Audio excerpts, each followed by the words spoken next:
Welcome to McPlum, simple solutions served daily. In this video, I will show how to remove a Toyota Prius rear bumper.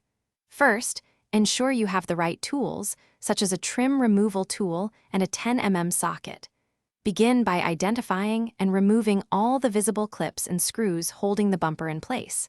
These are typically found along the top edge and underneath the vehicle. Take your time to avoid damaging the plastic components. Next, you'll need to access some hidden fasteners.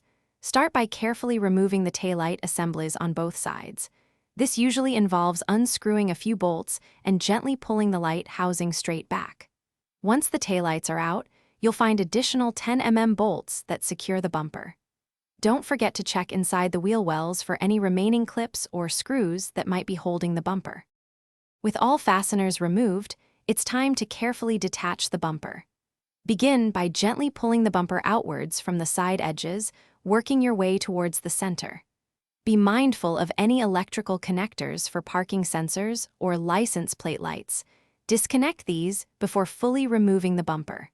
Have a blanket or soft mat ready on the ground to protect the bumper from scratches once it's off the car. Before reinstalling, take a moment to inspect both the bumper and the vehicle for any damage or missing clips. Reinstallation is essentially the reverse of removal, so carefully align the bumper and secure all fasteners and electrical connections. Double-check that everything is snug and properly seated. And hey, if you're looking for ways to make your life easier, check out the description for a link to some fantastic leak-proof meal prep containers and other great deals. Thanks for watching. Stay juicy and subscribe.